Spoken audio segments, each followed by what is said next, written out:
아침을 시작하는 슬기로운 방법. 오늘 내게 이로운 뉴스.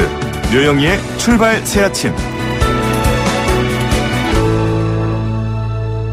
노영희의 출발 새아침 3부 문을 엽니다. 3부에서는요. 한 사건을 복합적으로 알아보는 시간이죠. 사건 와이파이 시간인데요. 오늘도 변함없이 백기종 전 수서경찰서 강력계 팀장, 이호선 심리상담 전문가와 함께 할 겁니다. 그런데 주제가 뭔지 아시죠? 지금 굉장히 논란이 되고 있는 문제, 바로 김건모 성폭행 의혹 관련된 내용인데요. 도대체 무슨 일이 있었는지, 그리고 어떻게 진행되고 있는 건지 한번 짚어보겠습니다. 그리고 그 전에 3부의 문을 열어줄 오늘 꼭 알아야 될 경제 뉴스, 경제 박뉴스로 시작하겠습니다.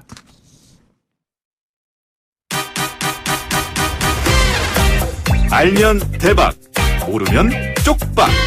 경제 박뉴스.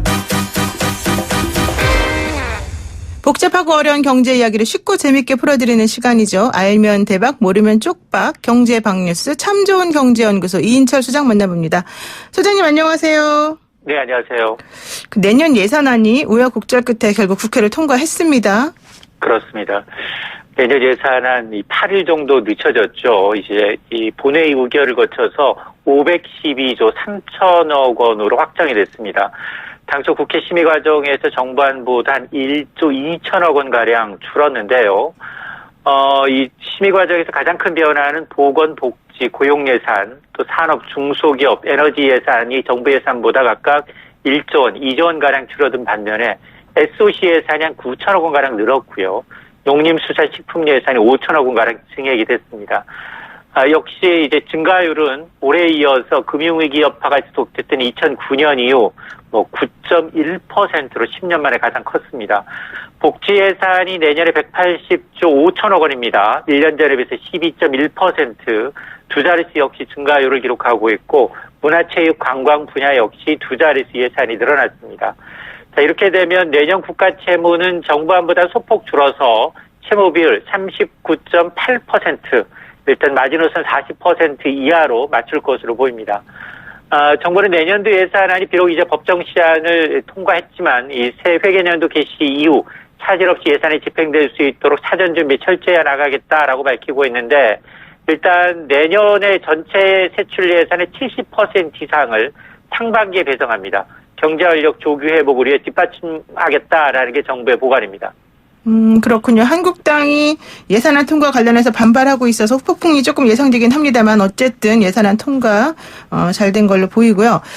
그리고 현 정부 들어서 2년 반 동안에 서울 아파트 값이 40% 넘게 올랐다는 소식이 있네요. 그렇습니다.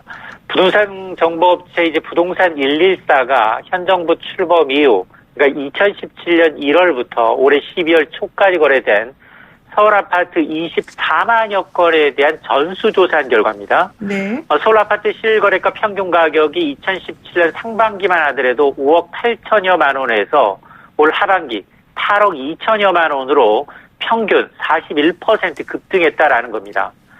이번 통계는 국토부의 실거래가를 전수조사했기 때문에 신뢰성이 굉장히 높습니다. 지역별로 보게 되면 강남구의 평균 실거래 가격은 18억 2천여만 원으로 서울에서 가장 높았는데요. 상승률도 53.3%로 1위를 기록했습니다.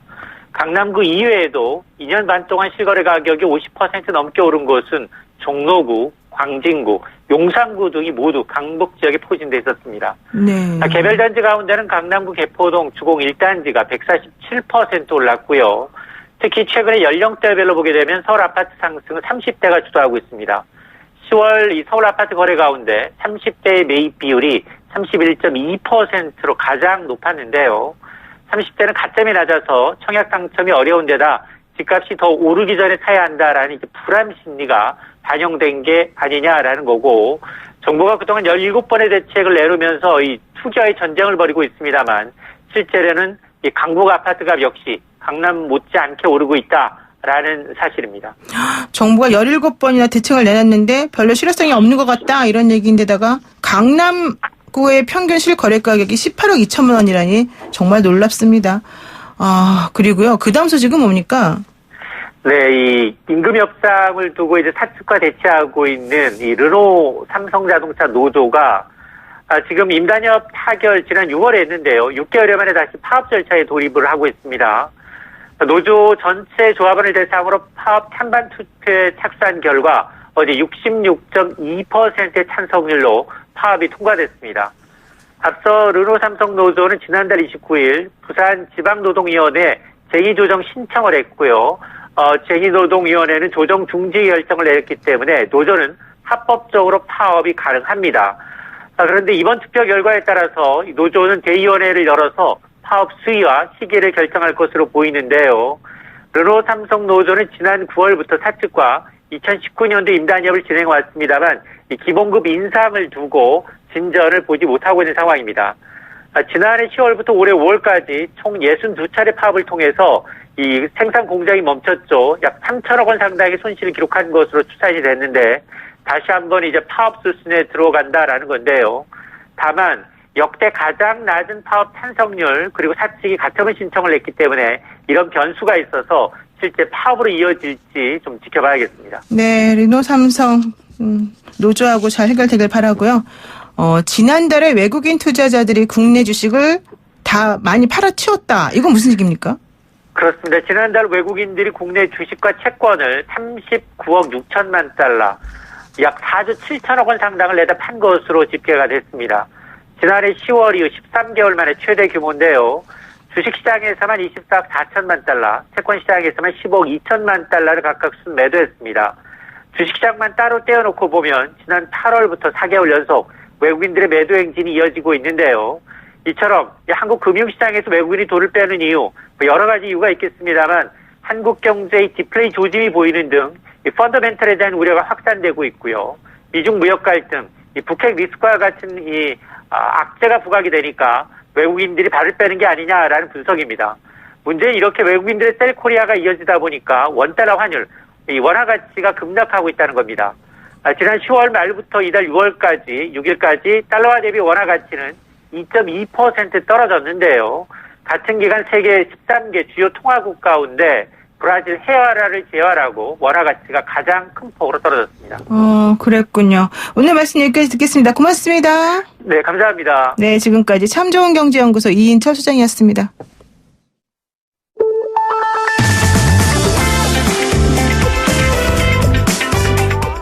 영희와 함께하는 슬기로운 출근길 노영희의 출발 새 아침은 청취자 여러분과 함께 만들어갑니다. 짧은 문자 50원, 긴 문자 100원에 유료 문자 샵 0945, 우물정 0945로 문자 보내주시거나 유튜브 보이는 라디오 댓글창, YTN 라디오 어플리케이션 예스를 통해 여러분의 목소리를 들려주세요. FM 94.5MHz YTN 라디오 노영희의 출발 새 아침 잠시 후 계속됩니다.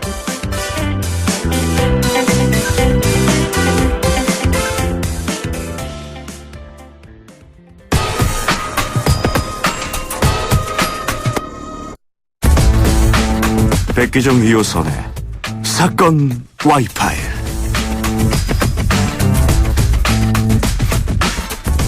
하나의 사건을 입체적으로 풀어보는 사건 와이파이 시간입니다. 오늘도 이성과 감성의 이해를 도와주실 두 분 모셨습니다.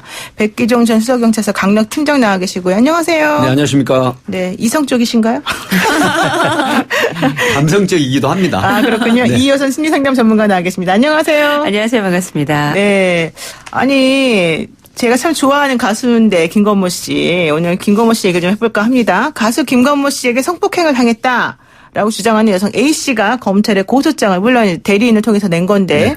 김건모 씨는 사실이 아니라 뭐 법적 대응하겠다 이런 예고하고 있습니다. 아직 고소장만 낸 상황이기 때문에 뭐 정확한 사실관계는 모르겠지만 이 사건이 뭔지 또 가장 문제가 되는 부분 뭔지 네. 우리 백기정 팀장님이 좀 정리 좀 해주시죠.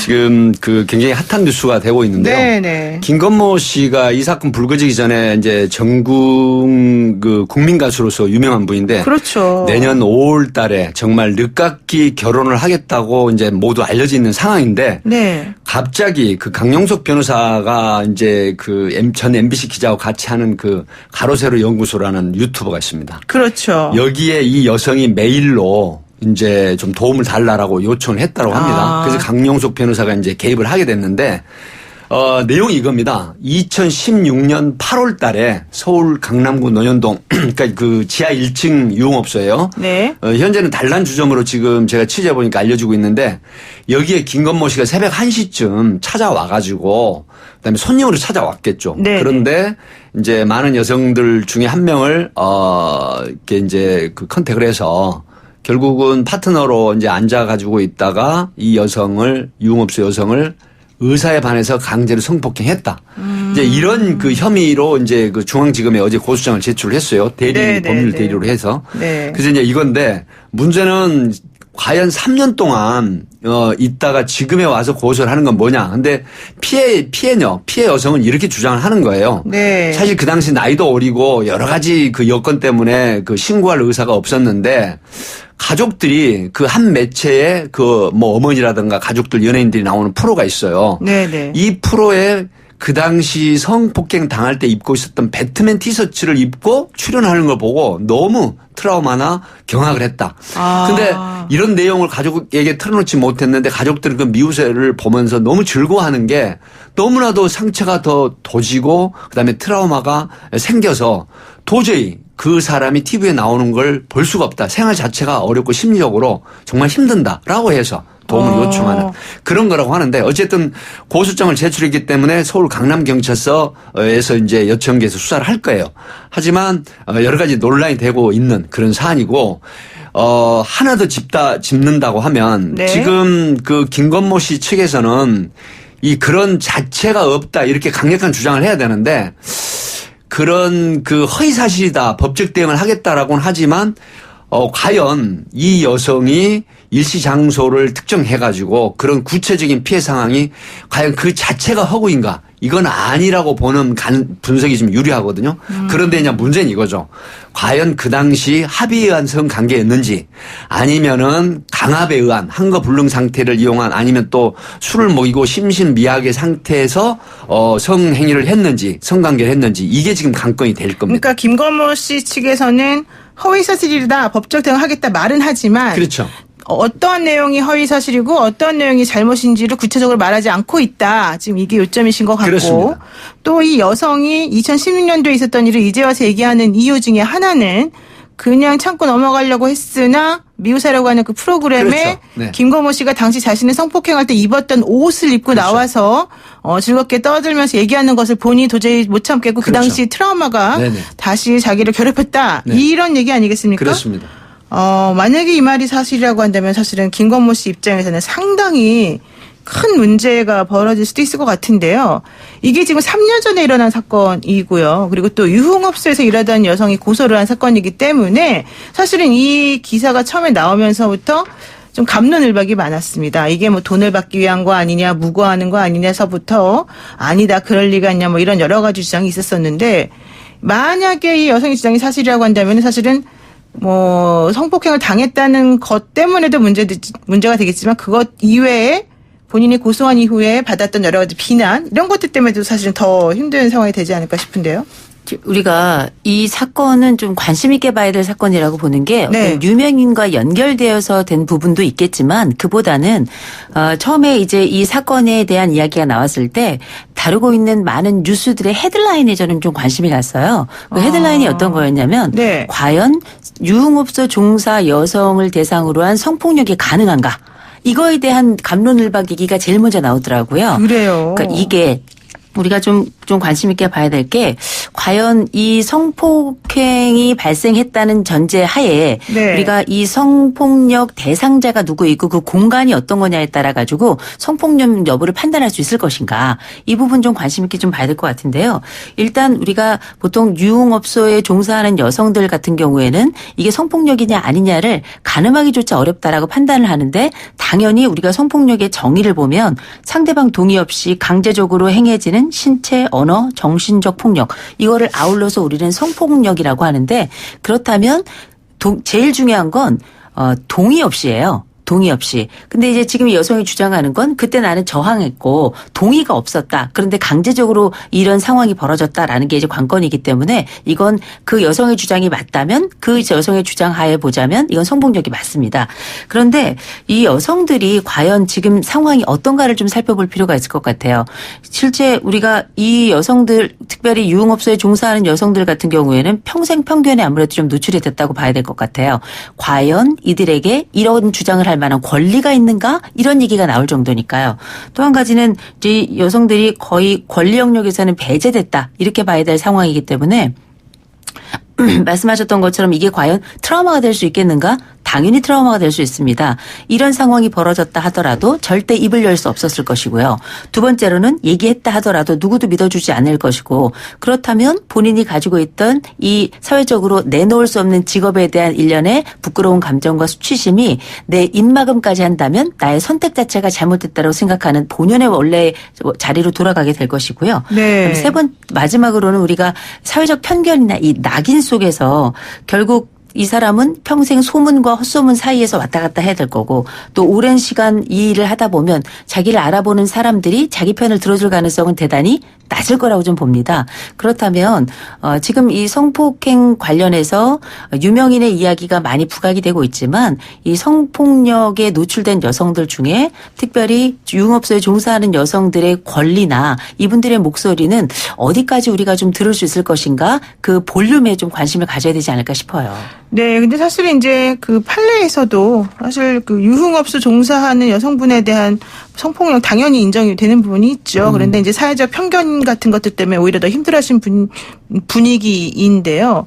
제가 지금 백기정 팀장님한테 추가로 여쭤볼 게 하나가 생겼습니다. 네.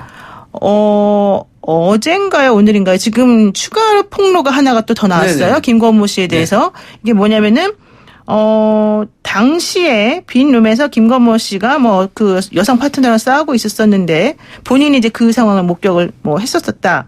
근데 이게 2007년에 일어난 사건이다. 이런 네네. 얘기가 있습니다. 이게 무슨 말입니까? 네, 이건 이제 별건입니다. 아, 별건이에요? 네, 그 당시 2007년도 사안인데 이 지금 뉴스를 보고 그 당시 매니저랑 이제 여러 사람이 들어와서 술을 먹고 있는 상태에서 이제 자기들끼리 뭐 논란이 그 갈등이 있었던 거 봐요. 작은 싸움이. 그런데 그 다투고 있는 중에 이제 그 당시 그 흔히 말하는 그 새끼 마담이라고 하는 이제 일명 속칭 그렇게 얘기하는 분인데 이분이 그 당시 나이가 25세였어요. 아. 이분이 이제 있는데 그때 들어와가지고 그 다투는 과정을 일방적으로 뭐 아주 그 험한 욕설 같은 거 그런 김건모 씨가? 폭력을 하면서 예. 김건모 씨가 정말 무자비한 폭력을 행사해서 여성분에게? 안악을 골절래 그 25세 된 여성의 이제 뭐 예를 들어서 코피가 터지는 등 상당히 끔찍한 그런 피해를 입었다라고 해서 그 당시 바로 직후에 병원을 가서 네. 이제 그 진찰을 받고 치료를 했는데 그 당시 안악골 골절을 당했다라고 해요. 근데 그 안악골 골절이 뭐냐면 주먹으로 맞아서 얼굴뼈가 골절되는 중상을 입었다라는 거죠. 엄청나게 그리고 심한 뭐 거네요. 발길질, 주먹질 이런 부분인데 네. 이제 이런 부분이 2007년도기 때문에 공소시효는 이미 지났거든요. 그럼에도 불구하고 왜 이게 지금 논란이 되냐면 네. 사실 그 김건모 씨 이런 성폭행 관련한 뉴스가 나오면서 그 피해 여성에게 힘을 실어주겠다. 물론 여기서 피해 여성이라고 하는 건 그 여성의 주장이기 때문에 네, 고소한 여성. 네, 고소한 여성에게 힘을 실어주고 싶어서 이런 걸 폭로하게 됐다. 이런 내용입니다. 그러니까 이분 얘기는 당시 그 상황에 대해서 화도 나고 무섭기도 하고 그래서 병원에서 진단서를 끊고 했지만 가게 업주가 신고를 못하게 해서 결국 네네. 신고를 못했는데 또 MBC에서 당시 취재도 했는데 취재가 보도가 되지가 않더라. 그런 얘기도 사실 지금 하고 있거든요. 그러니까 이렇게 좀 여러 가지 측면에서 김건모 씨 사실은 혼인신고 지금 이미 한 상황으로 내년 알고 5월에 있는데. 결혼을 하는 걸로 돼 있고 이미 혼인신고는. 법적으로 네. 장모 씨하고 혼인신고까지 마친 상태입니다. 그러니까요. 그렇게 되는데 지금 여러 가지 제보가 좀 계속해서 터져나오고 있다 그러면 상당히 심각한 상황이 아닐까 싶습니다. 그런데 또 이 사건을 2016년도 가서 박유천 씨가 그 4명의 유흥업소 여성으로부터 뭐 성폭행 고소당한 그 사건하고 또 연결져서 얘기하시는 분들이 많더라고요. 네. 이건 어떻게 되는 거죠? 네, 사실 2016년도에 박유천 씨가 서울 강남구 청담동에 있는 업소에서 네. 이제 여성들을 상대로 룸 안에서 성폭행을 가했다라고 해서 결국 논란이 굉장히 많이 됐었는데 네. 결국 박유천 씨는 법원에서 무죄가 확정이 됐어요. 그리고 최초에 신고했던 여성은 공갈죄로 미수, 예. 공갈 미수죄로 2년 6월에 그 형을 선고를 받았었거든요. 근데 이 부분은 좀 다른 부분이 있습니다. 왜 그러냐면 그 여성이 네. 다른 남성을 내세워서 이제 협박을 한 겁니다. 그렇기 때문에 이게 적극적인 범죄 행위가 있다라고 보고 2년 6월에 형을 선고를 했고요. 네. 지금 우리가 들여다봐야 될 게 이겁니다. 모두 두 분이 아시겠지만은 그 안모 지사가 성인지 감수성 1심에서 무죄를 받았다가 2심에서 3년 6월에 징역형을 선고받았는데 가장 관건이 뭐냐면 성인지 감수성. 이건 뭐냐면 피해 여성과 여성의 입장에서 생각을 해보고 수사하고 심리를 해야 된다라는 거거든요. 결국 1심에서 무죄 받았던 분이 항소심에서 3년 6월에 징역형을 받았다고 하면 지금 김건모 씨 같은 경우도 수사 경험칙상 분석을 해보면요. 본인은 지금 적극적인 그러니까 허위 사실이라고 하지 내가 그 당시 그곳에 갔다라든가 그 여성을 만났다라든가 이런 부분에 대해서는 일체 지금 언급을 안 하고 있어요. 그렇다라고 하면 강용석 변호사가 그다음에 MBC 전 기자와 같이 가로세로 연구소의 이분들이 과연 변호사 로이어 입장에서 이 상황을 그냥 막무가내 피해녀라고 주장하는 분의 진술만 듣고 고소장을 대리 고소를 했을까? 아니라는 거거든요. 네. 현장 상황이라든가 관련자 증언이라든가 이런 모든 것들이 입증이 됐다고 보는 거예요. 다만 김건모 씨 입장에서는 그 당시 내가 그곳에 간 건 맞다. 하지만 그 여성과 파트너로서 술을 먹었고 또 합의에 의해서 성관계를 했지. 그다음에 어떤 한거불능 상태나 심신미약의 상태를 이용해서 강제로 성관계, 강간이나 중간간을 한 건 아니다. 라고 하는 이런 구체적인 지금 언급은 없어요. 그렇다고 하면 김건모 씨가 그곳에 갔었다고 하는 부분은 제가 판단할 때 맞다고 봐요. 왜 그러냐면 이 형태대로 만약에 고소를 했으면 이게 전혀 허위의 사실이라고 하면은 그 고소녀는 어떻게 됩니까? 무고죄로 거의 처벌받는 정도가 아니라 상당히 중한 처벌을 받을 가능성이 있어요. 구속이 되는 건 얘기할 것도 없고 왜 그러냐면 김건모 씨가 결혼을 앞두고 있고 이미 법적인 부부가 됐으며 국민 가수란 말이죠. 그런데 이런 허위 사실을 있지도 않은 사실을 허위로 고소를 했다라고 하면 이건 굉장히 중대한 범죄거든요. 하기 때문에 과연 이런 부분을 간과하고 허위 사실을 근거 없는 사실을 고소했을까? 그건 아니라는 거죠. 그러니까 논란이 뭐냐? 그곳에 있었던 건 사실인 것 같아요. 그런데 화관이냐? 강간이냐? 이게 관건입니다. 그런데 사실 이제 성관계 혹은 성폭행 관련해서는 직접 증거를 다른 사람들이 뭐 목격하거나 뭔가 하기가 좀 어렵기 때문에 그렇죠.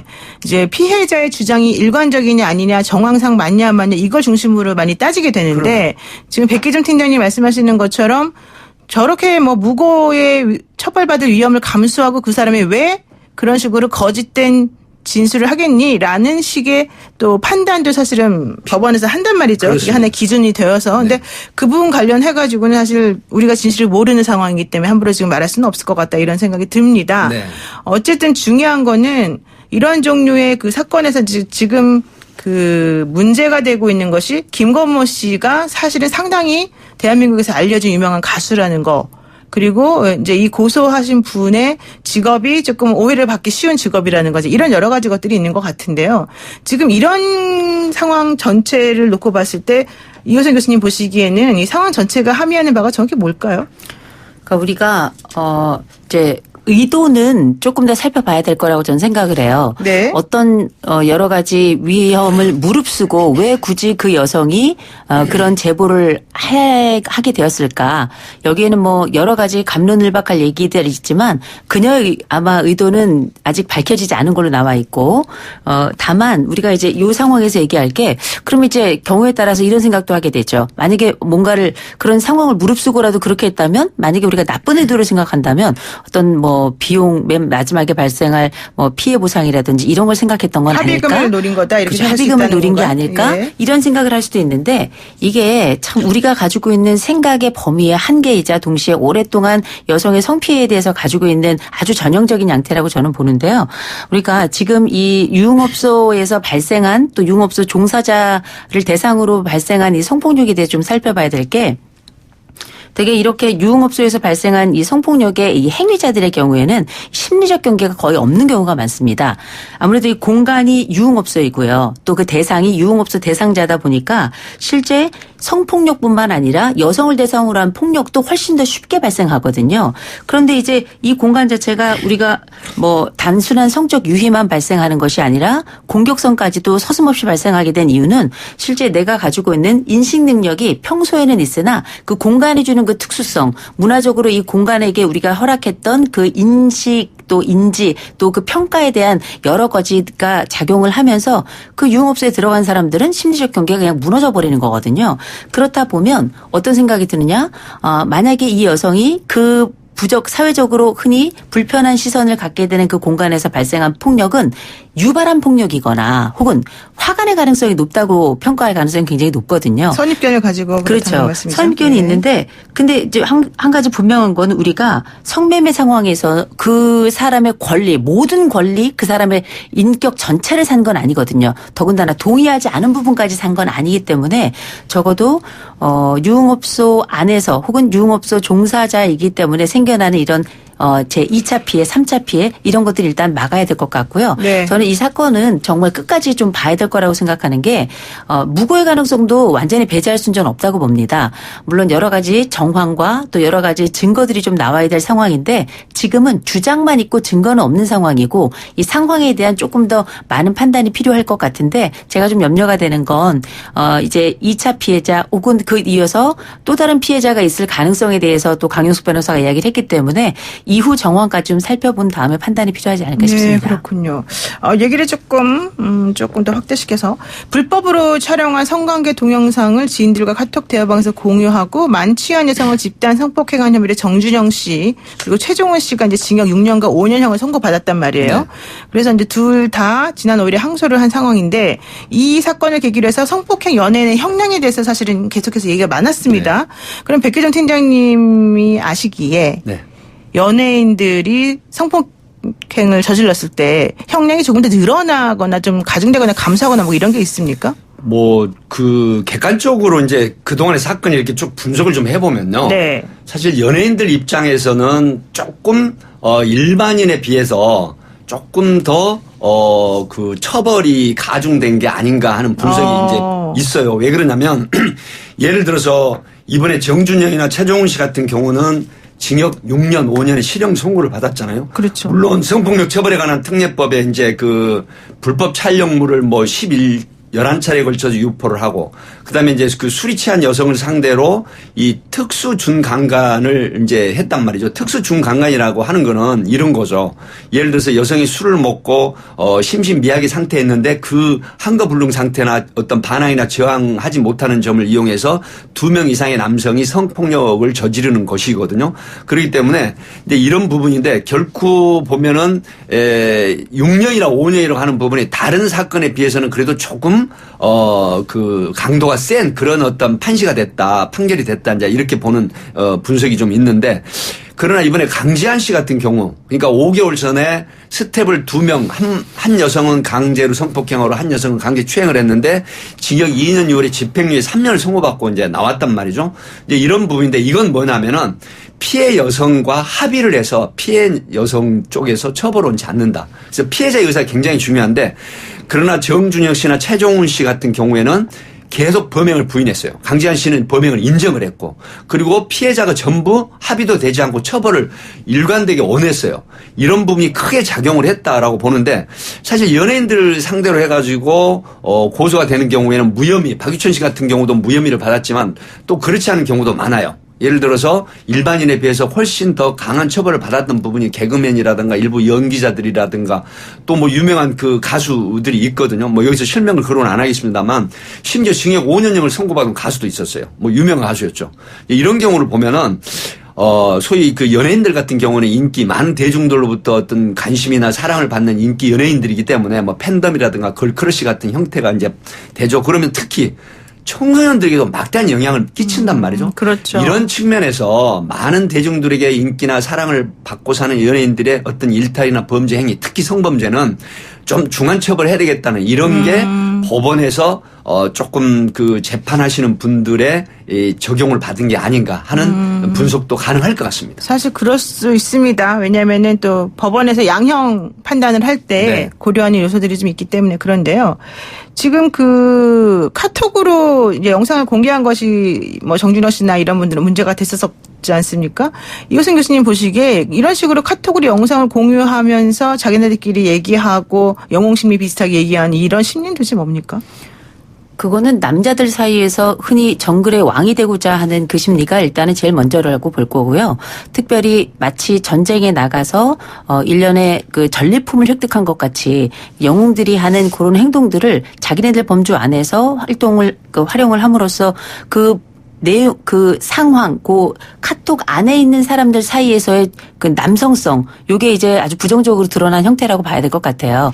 근데 이제 지금 우리가 이야기하고 있는 뭐 김건모 씨 건이나 정준현 씨 건이나 최정원 씨 건이나 뭐 할 거 없이 전반적으로 이 사람들을 우리가 대부분 다 인플루언서라고 최근에는 부르잖아요. 그렇죠. 사회적 영향을 미치는 사람들이라 이런 의미로 우리가 인플루언서 이렇게 부르는데 사실 이 인플루언서들을 영향력을 미친다고 하는 사람들에게 가중처벌을 하는 게 옳으냐 그르냐 이건 조금 논의가 좀 필요할 부분이 아닌가. 왜냐하면 법은 죄를 지은 만큼 주어야 되는 게 맞는데 왜 이들에게는 더 중한 혹은 조금 더 무겁게 보이는 형이 나오는가 이걸 좀 생각해 볼 필요가 있는데요. 사실 우리가 영향을 미치는 사람들 더군다나 공식적으로 흔히 공인이다 혹은 연예인이다 하는 사람들이 가지고 있는 의미라고 하는 게 일련의 마음의 정서 기준을 형성합니다. 마음의 정서 기준이요? 네. 내가 저 사람에 대해서 호감이 있다 정도가 아니라 저 사람처럼 되고 싶다. 그러니까 흔히 우리가 이 사람들을 아이돌, 우상이라고 부르는 거잖아요. 이런 마음의 정서 기준이라는 건 도덕적 기준도 함께 가져가는 겁니다. 그 사람이 가지고 있는 행동이나 어떤 상황에 대한 선택 기준을 보고 나도 그에 따라서 옷을 입고 말을 하고 행동을 하고 그 미래를 꿈꾸는 거기 때문에 흔히 말하는 성공 모델은 그만큼 사회적 책임이 있는 거고 그 사회적 책임에 따라서 처벌 모델도 되는 거거든요. 그래서 가중처벌에 관련돼서 법적으로 과연 이게 더한 벌을 내리는 것이 적절한가에 대해서는 좀 논의가 필요합니다만 심정적으로는 그 영향력을 볼 때는 어느 정도는 이해가 저는 간다고 보고요. 또 그만큼 뭐 연예인들이라고 그래서 완벽한 인간도 아니고요. 또 연예인들이라 그래서 죄를 더 받거나 절대 그래서는 전 안 된다고 생각하지만 그만큼 더 조심하고 사랑의 크기만큼 우리가 흔히 말하는 우상의 값을 충분히 본인 스스로가 그 값어치를 하는 만큼 또 값도 치러야 되지 않나 싶습니다. 사실 그 2650 쓰시는 우리 애청자분께서요. 뭐 여성의 직업에 대한 무조건적인 선입견도 조심해야 되겠지만 유명인 남자라는 이유로 무조건 죄인으로 보는 것도 문제가 있지 않을까요? 이런 또 우려의 말씀을 해주시기도 했습니다. 근데 지금 말씀하신 것처럼 뭐 공인, 연예인 혹은 뭐 인플루언서 이런 사람들이 또 미치는 영향이 사실 적다고 볼 수 없기 때문에 이런 문제에 대해서는 정답이 따로 없는 게 아닌가, 항상 조심해야 되는 게 아닌가 생각이 드는데요. 마지막으로 이 연예인 성폭행 문제에 대해서 한 말씀씩 조금 여쭤볼게요.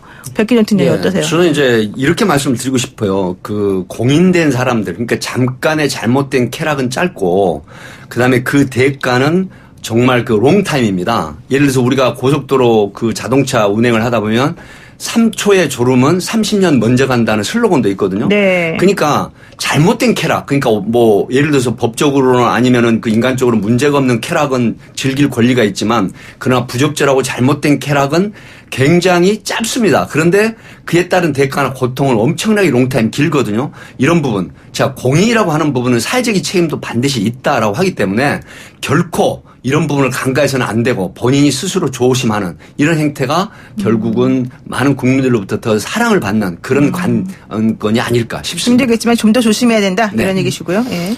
우리가 보통 그 유명해지면 처음에 자기를 잃어버리는 경우가 굉장히 많아요. 네. 처음에 시작했던 자기의 첫 이름과 처음에 첫 기억을 생각한다면 어쩌면 우리는 더 거대한 이 희생의 값을 치르지 않아도 되지 않을까 싶습니다. 네, 그렇군요. 유명해지면 초심을 잃기 쉽다. 조심해야 된다. 두 분 말씀 오늘 여기까지 듣겠습니다. 고맙습니다. 감사합니다. 네, 지금까지 백기정 전 팀장, 이호선 교수와 함께했습니다. 네, 노영의 출발 새 아침 이어지는 4부에서는요. 스포츠 소식 우리 어제 너무너무 그 뜨거운 그러니까 피가 막 뜨겁게 들끓게 만드는 그런 사건 봤는데 베트남의 국민 영웅으로 떠오른 박항서 감독 얘기하겠습니다. 어제 있었던 동남아시안 게임 축구 결승에서 베트남을 금메달로 이끌면서 다시 한번 항서 매직에 빠지게 했는 특히 퇴장당하지 않았습니까? 박항서 감독 외에도 해외에서 활동하는 우리 지도자들에 대한 이야기 최동호 스포츠문화연구소장과 잠시 후에 이야기 나눠보겠습니다. 잠깐만 기다려주세요.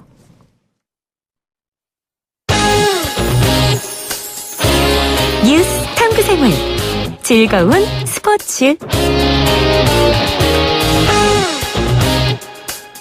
네, 우리의 가슴을 뜨겁게 만드는 스포츠 뉴스 최동호 스포츠문화연구소장과 함께 짚어보겠습니다. 안녕하세요. 예, 안녕하세요. 아까 애틋한 눈빛으로 저를 쳐다보면서 말씀하시길래 제가 엄격하게 대답을 해버렸습니다. 잠시 제 얘기가 나갔네요. 예, 무슨 말씀인지 모르겠습니다. 자, 오늘의 키워드는 뭡니까? 자, 예, 한국 축구 감독입니다. 아, 그렇군요. 한국 축구 감독. 한국 축구 감독하면 딱 떠오르는 인물이 한 분 계시네요. 예, 어제 주목받는 경기가 하나 있었죠. 네. 그래서 이제 이 박항서 감독이 이제 주목을 받고 있는데, 이 한국 축구 감독이라고 이 키워드를 잡은 이유는 우리나라에 있는, 국내에 있는 한국 축구 감독이 아니라 해외에서 활동하고 있는 한국 축구 감독, 그리고 한국의 스포츠 지도자들 얘기를 해보려고 이렇게 키워드를 잡았죠. 그렇군요. 그런데 그 박항서 감독 얘기 조금만 더 이제 해보면요. 박항서 감독이 1959년생이신데 사실은 한국에서보다도 베트남에 가셔서 훨씬 더 유명해지신 분 아닙니까?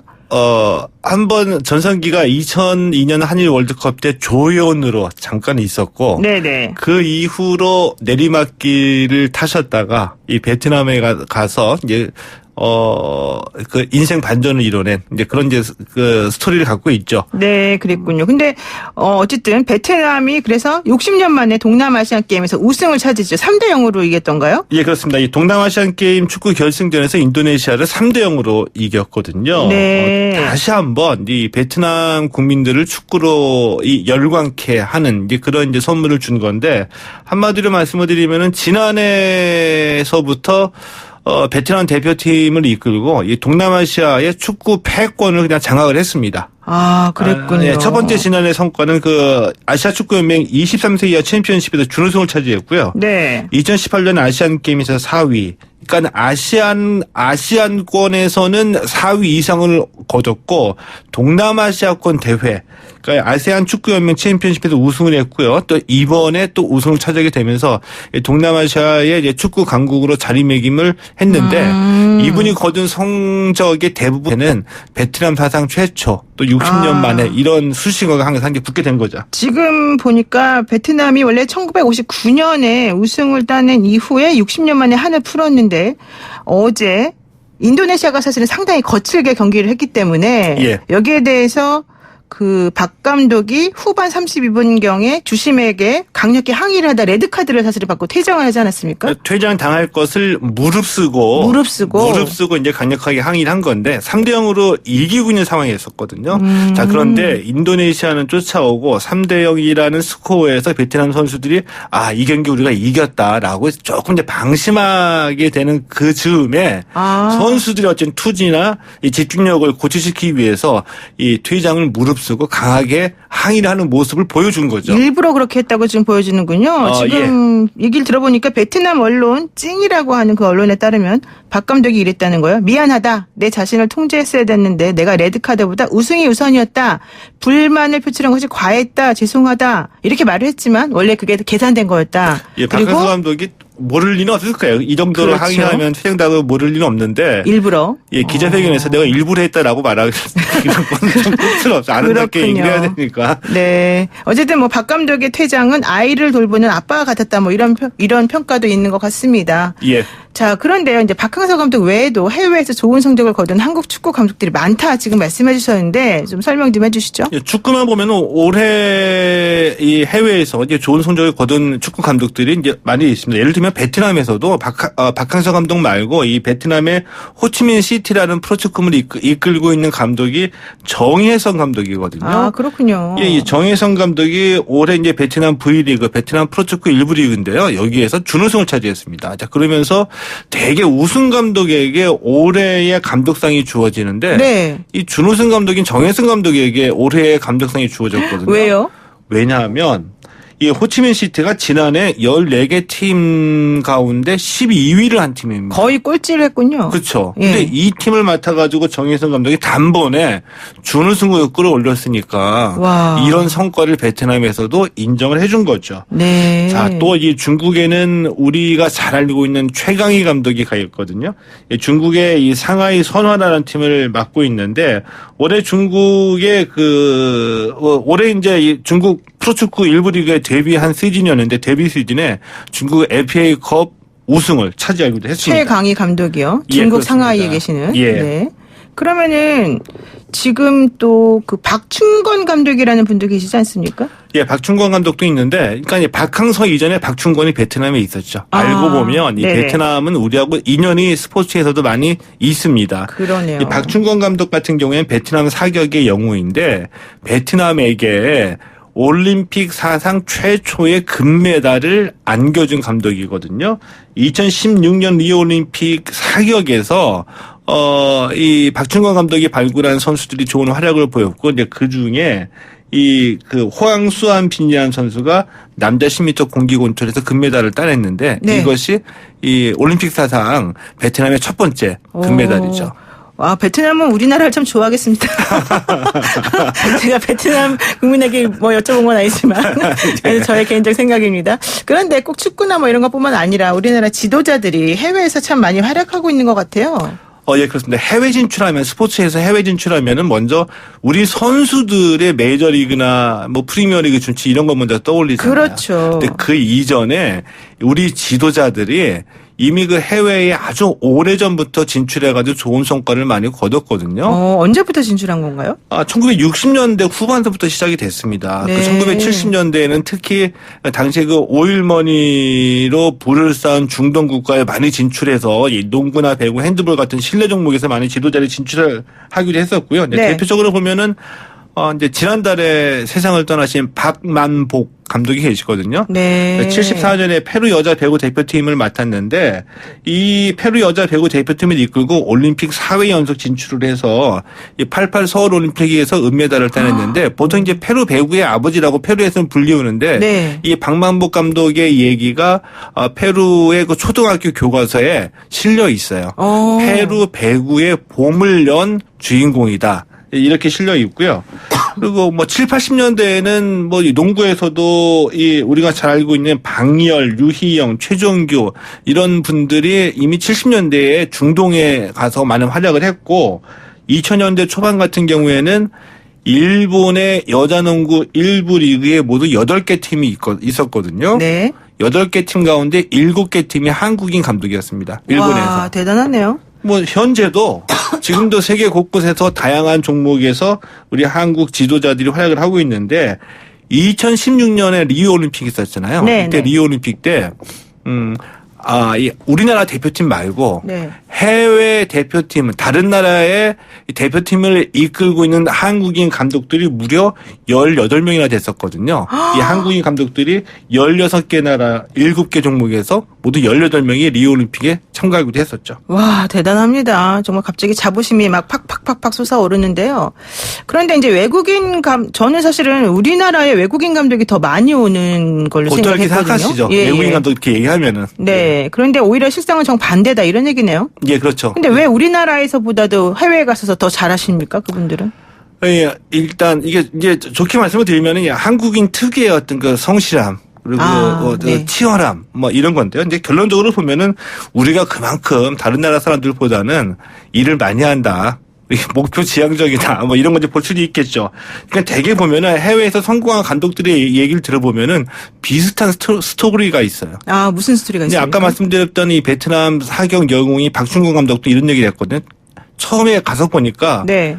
이 대표팀 선수들이 비 온다고 훈련 안 해. 그리고 훈련 뭐 10시에 시작한다 그러면 10시에 맞춰오는 선수들도 없고 너무 느긋하고 마치 취미생활 하듯이 네네. 자기 할 일 다 하고 운동한다 이거예요. 근데 우리는 그런 거 못 견디죠. 그래서 절대 이 봐주는 거 없고 이 한국식으로 훈련을 시작을 했는데 처음엔 선수들과 갈등이 있겠죠. 그쵸. 근데 조금씩 성과를 내니까 이렇게 하니까 되는구나.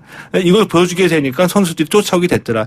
이 한국식 훈련의 성과라고 볼 수 있겠고요. 또 하나는 뭐냐면 이들의 마음을 가지고 와야 되잖아요.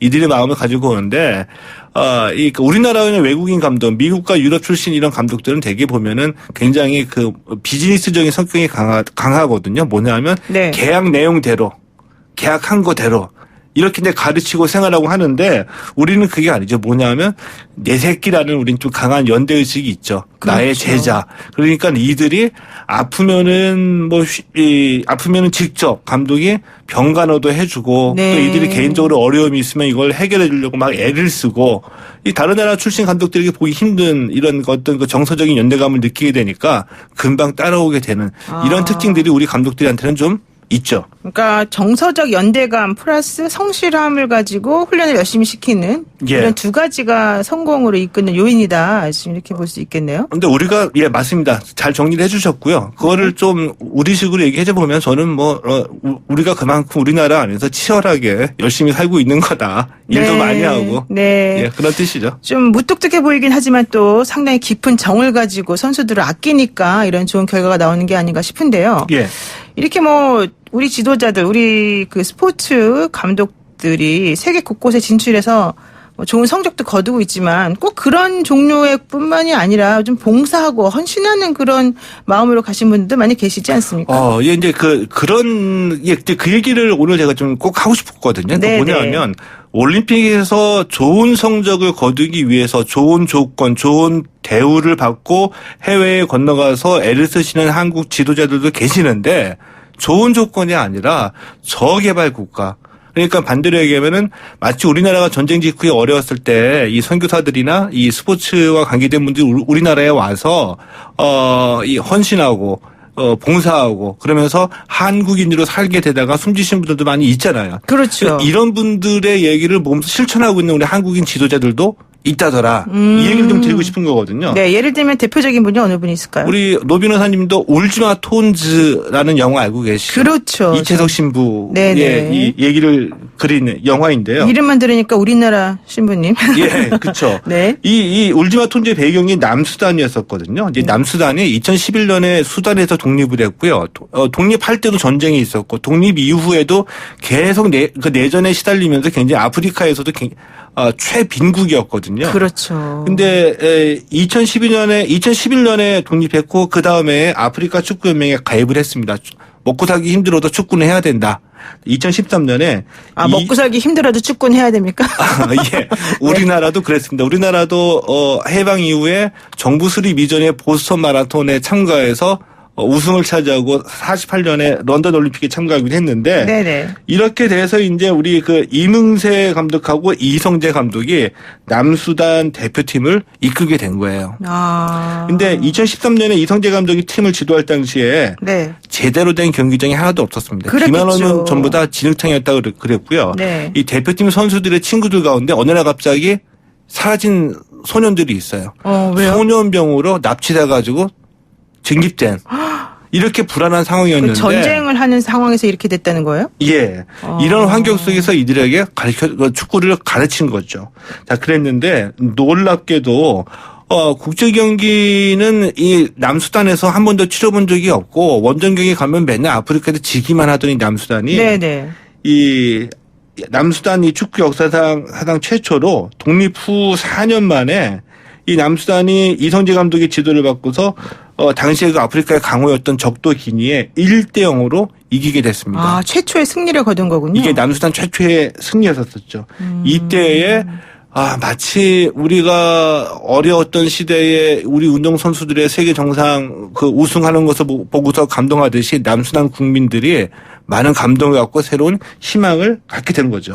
그렇군요. 이제 동티모르에서도 이런 대표적인 사례가 또 있다면서요? 예, 이게 비슷한 예를 들면 동티모르에서도 우리 한국인 지도자가 이 동티모르 국민들에게 희망을 주고 꿈을 줬던 사례들이 있죠. 이렇게 1999년에 동티모르가 인도네시아에서 이제 독립을 하게 됐는데 지금도 그렇다 그러는데 동티모르에 산업시설이 딱 하나 있대요. 하이네켄 맥주 공장 하나. 그거밖에 없다 그래요. 그 굉장히 이제 어려운 나라인데. 그렇죠. 이 동티모르에서 우리나라의 그 김신한 감독이 17년째 동티모르 유소년 축구 대표팀을 가르치고 있거든요. 네. 근데 비슷합니다. 처음에 축구화도 제대로 못 신는 아이들이 이 흙먼지 풀풀 날리는 운동장에 모여서 축구를 했어요. 이들을 가르쳐 가지고 김신한 감독이 2년 만에 이 대표팀을 가르친 지 2년 만에 국제 유소년 축구 대회에서 우승을 하게 되면서 세계 축구계를 깜짝 놀라게 하는 거죠. 네. 2004년에 일본에서 열렸던 국제 유소년 축구 대회에 참가를 했는데 당시에 한국료가 없어서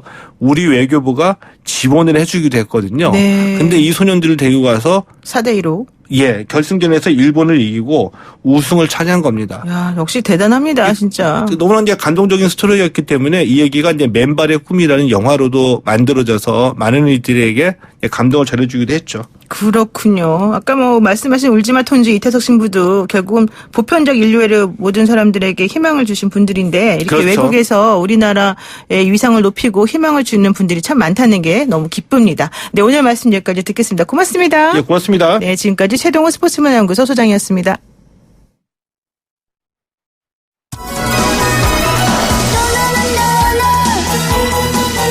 네, 여당이 국민에 끌려다니는 정당이 되면 좋겠다. 오늘 2부에서 정의당 이영국 원내대변인이 한 말이었는데요. 해외에서 활약하는 우리 지도자들의 이야기를 들으니 더욱 생각나는 말이었습니다.